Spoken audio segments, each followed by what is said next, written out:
विचार किसी भी व्यक्ति या शास्त्र का हो, जब वह आत्मसात हो जाता है तो निजी का बन जाता है।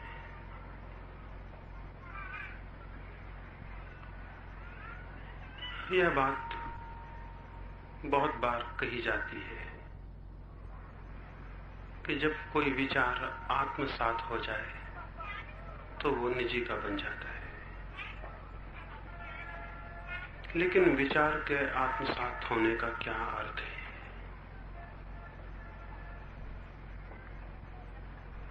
और क्या कोई विचार आत्मसात हो सकता है? मेरे देखे कोई विचार आत्मसात नहीं हो सकता है। हाँ, ये भ्रम हो सकता है कि विचार आत्मसात हुआ।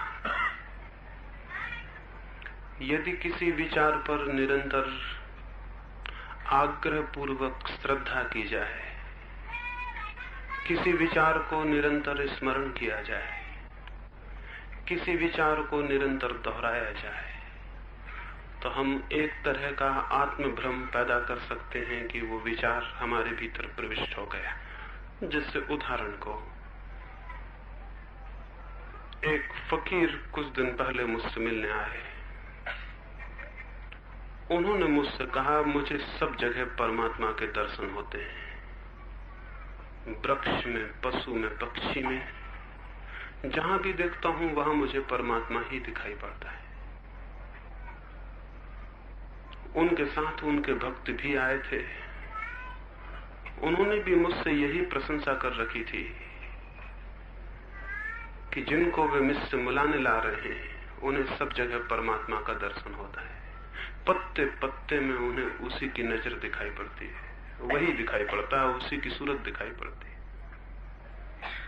फिर वे मुझसे मिलने आए तो मैंने उनसे पूछा कि ये जो परमात्मा का आपको दर्शन हो रहा है, ये आपने विचार को बार बार अनुभव करके उपलब्ध किया है या कि निर्विचार होकर उपलब्ध किया है?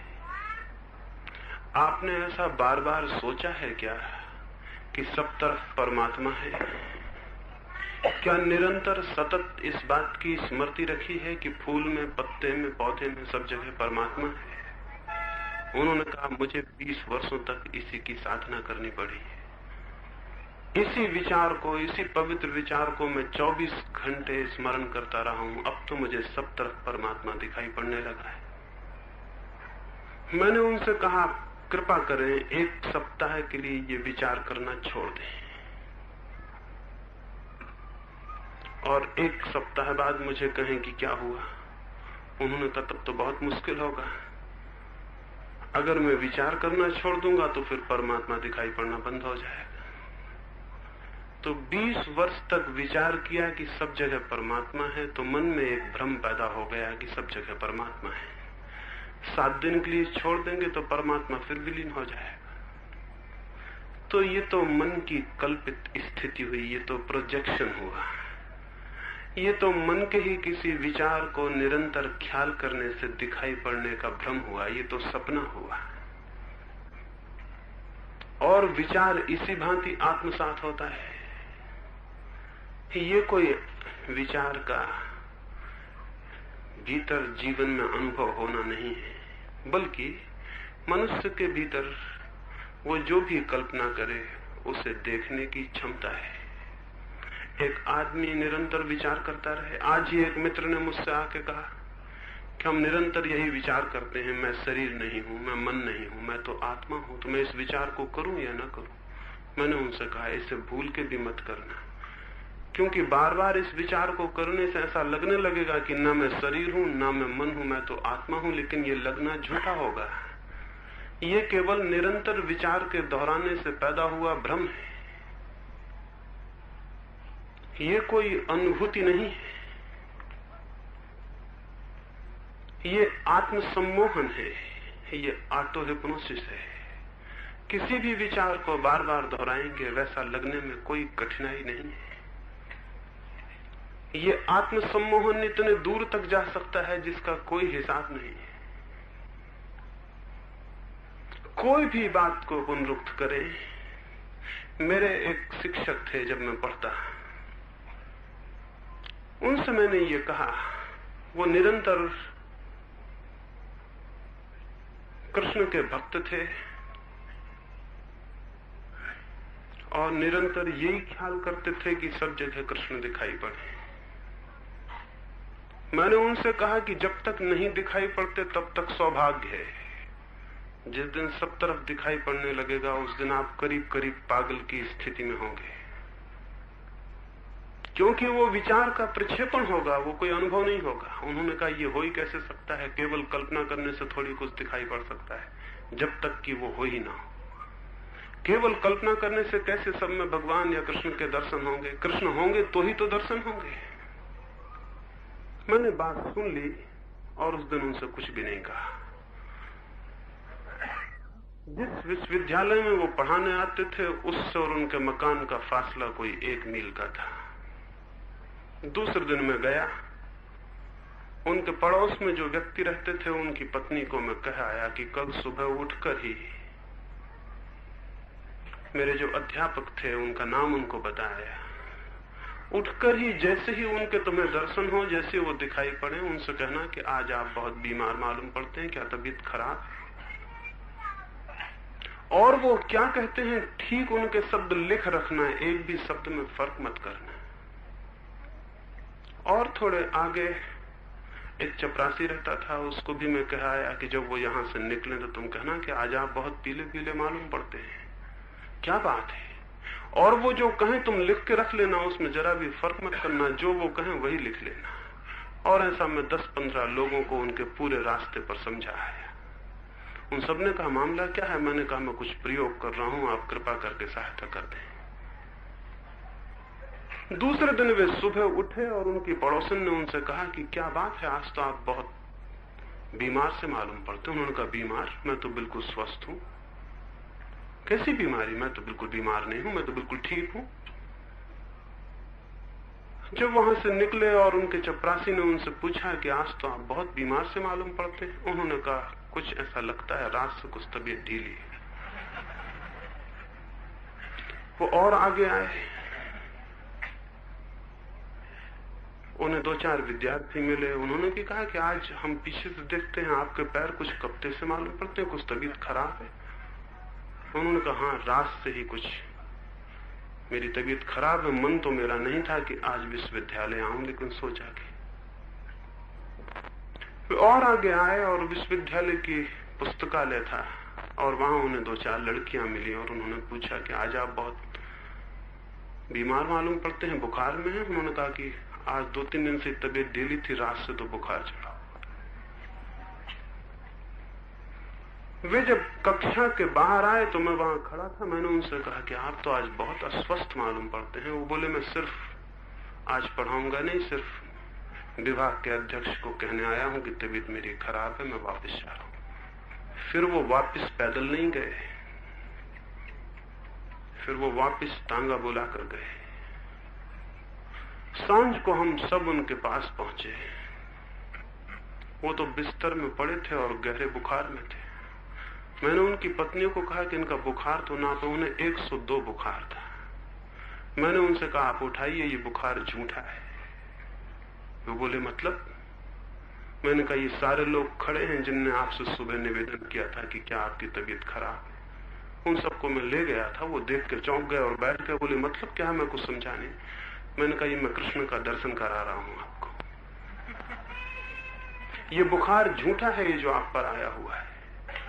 आप उठाइए, आपकी तबीयत खराब नहीं है। यह आपकी पहली चिट्ठी है जो आपने सुबह उठ के कहा था कि मैं बिल्कुल ठीक हूं। यह आपकी दूसरी चिट्ठी है जो आपने कहा कि हाँ रात से कुछ तबीयत ढीली है। यह आपकी तीसरी चिट्ठी है, आपने कहा हाँ 2-3 दिन से कुछ तबीयत ढीली थी, रात बुखार हो गया। ये आपके सब उत्तर हैं जो आपने सुबह 1.5 घंटे 2 घंटे के भीतर दिए हैं। और ये आप लेटे हैं और ये थर्मामीटर है और ये 102 डिग्री बुखार है और ये बिल्कुल झूठा है। ये केवल मानसिक कल्पना है और प्रक्षेप है। बुखार भी पैदा हो सकता है, आदमी मर भी सकता है, और आदमी जो देखना चाहे वो देख भी सकता है। ये किसी विचार का आत्मसात होना नहीं है, ये किसी विचार का मन के ऊपर घने अंधकार की भांति छा जाना है। इससे जो प्रतीतियां होंगी वे असत्य होंगी। विचार को आत्मसात नहीं करना है, बल्कि सब विचारों को विदा दे देनी है, ताकि आपके भीतर अपने विचार का आविर्भाव हो सके। आत्मसात नहीं, आविर्भाव। किसी दूसरे के विचार को या किसी धारणा को या किसी कल्पना को या किसी विचार को आग्रह पूर्वक अपने ऊपर ओढ़ लेना, इससे बड़ा धोखा, इससे बड़ी गलती, इससे बड़ी भूल और दूसरी नहीं है। भगवान के दर्शन हो सकते हैं। बड़े आसानी से मुरली मनोहर दिखाई पड़ सकते हैं, या सूली पर लटके हुए क्राइस्ट दिखाई पड़ सकते हैं, या धनुर्धारी राम दिखाई पड़ सकते हैं, या जो आपके मन में आए, या जो आपकी कल्पना आपको सुझाए, वैसे भगवान के दर्शन हो सकते हैं। लेकिन ये दर्शन सत्य के दर्शन नहीं, ये मनुष्य की अपनी ही कल्पना का विस्तार है। और मनुष्य के मन की बड़ी शक्ति है। मनुष्य के मन की बड़ी शक्ति है, वो कल्पित से कल्पित चीज को भी प्रत्यक्ष कर सकता है। स्त्रियों में पुरुषों से ये शक्ति ज्यादा है, इसलिए स्त्रियों को और जल्दी भगवान के दर्शन हो सकते हैं। साधारण मनुष्यों से कवियों में ये शक्ति थोड़ी ज्यादा है, इसलिए कवियों को और जल्दी भगवान के दर्शन हो सकते हैं। भगवान के भक्तों ने जो गीत गाए हैं और जो कविता की है वो आकस्मिक नहीं है, वो भटके हुए कवि हैं जो भक्त हो गए हैं। वो कवि हैं मूलतः, कल्पना उनकी प्रखर और तीव्र है, भटक गए हैं। भगवान की तरफ कविता लग गई है, कल्पना भगवान की तरफ लग गई तो भगवान के दर्शन कर लेते हैं, भगवान से बातें कर सकते हैं, भगवान का हाथ पकड़ के चल सकते हैं। इसमें कोई कठिनाइयां नहीं है, लेकिन ये सब रुग्ण मन की स्थिति है, ये कोई स्वस्थ मन की स्थिति नहीं। और इस रुग्ण मन की स्थिति को लाने के बहुत उपाय हैं, और अगर इस रुग्ण मन की स्थिति को लाने हो तो कुछ सहयोगी मार्ग है। हजारों साधु और सन्यासी गांजा और अफीम पीते रहे हैं ताकि ये रुग्ण चित्त की स्थिति पैदा हो जाए, भगवान के दर्शन हो जाएं। सारी दुनिया में अनेक अनेक प्रकार के नशे सन्यासियों ने किए हैं, भक्तों ने किए हैं, इस इरादे में कि उस चित्त की धूमिल और नशे की स्थिति में साक्षात जल्दी हो जाता है। लेकिन इससे आप चौंकना मत, अगर लंबा उपवास किया जाए तो भी मन शिथिल और रुग्ण हो जाता है, और लंबे उपवास का भी वही रासायनिक परिवर्तन होता है चित्त पर, शिथिलता का और कमजोरी का, कि उस क्षण कल्पना प्रखर हो जाती और आसान हो जाती।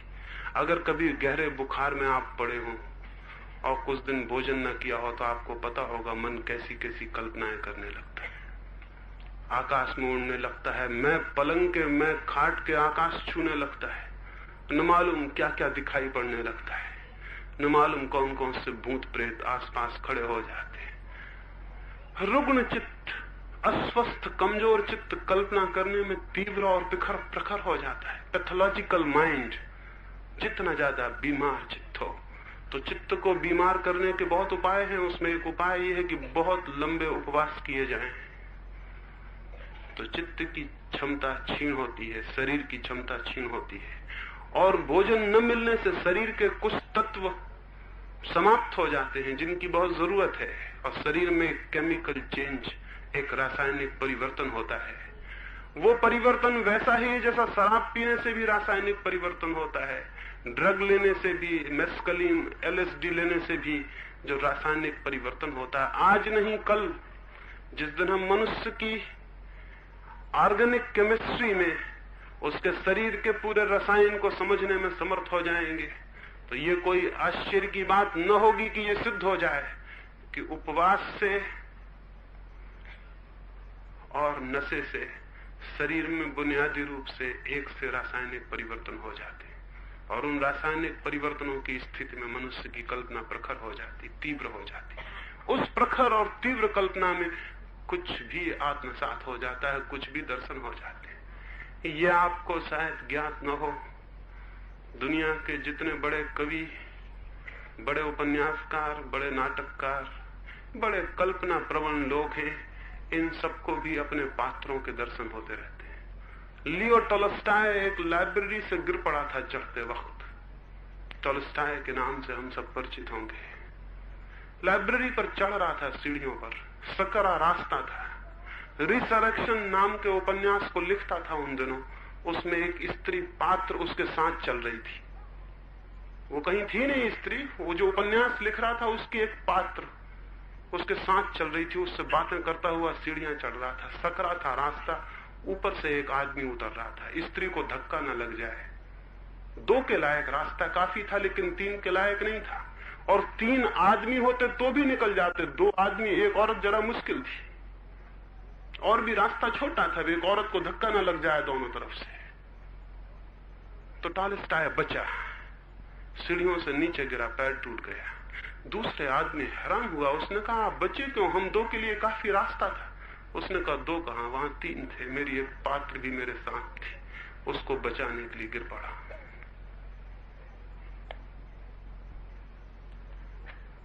और ये कोई एकांगी घटना नहीं है। दुनिया के सभी कवियों, सभी उपन्यास लेखकों, सभी कल्पनाशील लोगों के साथ ये हुआ, होता रहा है। अलेक्जेंडर ड्यूमा, कई बार लोग हैरान हो गए उसके घर में। एक बार उसने पेरिस में अपना मोहल्ला बदला। पुराने मोहल्ले के लोग तो परिचित हो गए थे, नए मोहल्ले के लोग परिचित ना थे। वो अपने कमरे के भीतर पहली ही रात किसी से तलवार लेके इस भांति लड़ने लगा कि आसपास के लोग परेशान हुए। कमरे में 2 तरह की आवाजें भी आ रही थी। 2 आदमियों के होने का शक था। तलवारें खटाखट टकरा रही थी। मोहल्ले के लोगों ने पुलिस को खबर कर दी कि कुछ गड़बड़ है। भीतर अंधेरी रात में दरवाजे सब बंद हैं और ये नया आदमी आया है, भीतर तलवार चल रही है और जोर की आवाजें आ रही हैं। 2 तरह की आवाजें हैं, बड़ी क्रोध की आवाजें। पुलिस आ गई, दरवाजे तोड़ के खोला गया। अलेक्जेंडर ड्यूमा अकेली तलवार लिए हुए कमरे के भीतर खड़े थे। लोग हैरान हुए, कहा कि दूसरा आदमी कहां गया? ड्यूमा थोड़े नशे से नीचे उतरे, पूछा कौन सा दूसरा आदमी? अरे माफ करिए, वो तो मेरा एक पात्र है जो मैं नाटक लिख रहा हूं, उससे द्वंद्व युद्ध, ड्यूएल हो रहा है। तो आवाजें 2 तरह की आती थी। बोले एक दफा मैं उसकी तरफ से बोलता था, एक दफा अपनी तरफ से बोलता था। ड्यूमा के लिए बहुत वास्तविक था वो दूसरा व्यक्ति। अगर ये ड्यूमा कहीं भूले भटके भगत हो जाते, भक्ति के मार्ग पे चले जाते, इनको भगवान का दर्शन बहुत सरल था। अगर ये टॉलस्टॉय कहीं भक्त हो जाते, तो जैसे इनके बगल में पात्र चल रहा था, वैसे श्री कृष्ण भगवान या रामचंद्र जी भी या कोई और, वो भी चल सकते थे। उसमें कोई कठिनाई नहीं, उसमें कोई भेद भी नहीं। मनुष्य का मन है कल्पनाशील। कोई भी विचार, कोई भी धारणा को निरंतर दोहराने से आत्मसम्मोहन पैदा होता है और वो कल्पना प्रत्यक्ष की जा सकती है, लेकिन ये कोई सत्य का अनुभव नहीं। सत्य का आविर्भाव होता है, आत्मसात नहीं। मैं ये कल निवेदन करूंगा कि चित्त कैसे समस्त विचारों से शून्य हो जाए, निर्विचार हो जाए। वही है ध्यान, वही है समाधि। उस समाधि में जो अनुभव होता है वो सत्य है। कोई विचार तब तक आपका नहीं है जब तक आपने आत्मसात किया हो। विचार तभी आपका है जब उसका आविर्भाव हो, वो आपके भीतर जन्मे, और वो तभी होगा जब आप सब विचारों को, सब धारणाओं को विदा दे दें। निस्धारण, निर्विचार, सब धारणाओं से शांत और शून्य जो हो जाता है, वही खुद के विचार को, खुद के अनुभूति को, खुद के सत्य को उपलब्ध होता है। आत्मसात नहीं करना है, आविर्भाव करना है। आत्मसात करने की प्रक्रियाओं ने ही मनुष्य के जीवन से परमात्मा को दूर किया है और मनुष्य के जीवन से धर्म को नष्ट किया है। धर्म तब सत्य की खोज न रहकर केवल कल्पना का खेल रह गया। आज ही कोई मेरे पास आए थे और वो पूछते थे कि भक्तों को भगवान के दर्शन हुए हैं और अगर हम उनका नाम न लेंगे तो फिर हमको दर्शन कैसे होगा, उनकी मूर्ति की कल्पना न करेंगे तो फिर दर्शन कैसे होगा। नहीं दर्शन होगा ये शुभ है, क्योंकि किसी भ्रम में और किसी कल्पना में पड़ जाने से कोई हित नहीं है। हाँ, ये हो सकता है कि सपना बहुत मधुर हो और बहुत अच्छा लगे, लेकिन फिर भी सपना सपना है। कल्पना कल्पना है, चाहे कितना ही सुख देती मालूम पड़े। और ऐसी कल्पना जो सुख देती है उस कल्पना से खतरनाक है जो दुख देती हो। क्यों? क्योंकि दुख देने वाली कल्पना से जागना आसान होता है और सुख देने वाली कल्पना में तो और सोने का मन होता है, जागने की इच्छा नहीं होती है। धन्य वे लोग जो दुखद सपने देखते हैं, क्योंकि उनका सपने तोड़ने की इच्छा पैदा होगी। और अभागे हैं वे लोग जो ऐसे सपने देखते हैं जो बहुत सुखद हैं, क्योंकि फिर उन सपनों से जागने की इच्छा नहीं होती है। वो बहुत घातक, बहुत विषाक्त, बहुत नशीली स्थिति हो जाती है। तो मैं कोई आत्मसात करने को नहीं कह रहा हूं किसी भी विचार, किसी भी धारणा, किसी भी कल्पना को, वरन ये कह रहा हूं कि सब धारणाएं, सब विचार, सब कल्पनाएं जब आपसे विदा हो जाते हैं तब शेष रह जाती है आपकी चेतना। उस शेष चेतना में प्रश्न उठो, उस शेष चेतना में समस्या मात्र खड़ी रह जाए, नग्न समस्या, नग्न प्रश्न। तो उस प्रश्न की पीड़ा में जब कोई कल्पना, कोई स्मृति उत्तर देने को न होगी तो आपके प्राणों से ही उत्तर, आपके प्राणों से ही समाधान आएगा। वो समाधान आपका निजी अनुभव है, निजी विचार है। कोई आत्मसात करने से विचार आपका नहीं होता है, न हो सकता है, न होने का कोई उपाय है।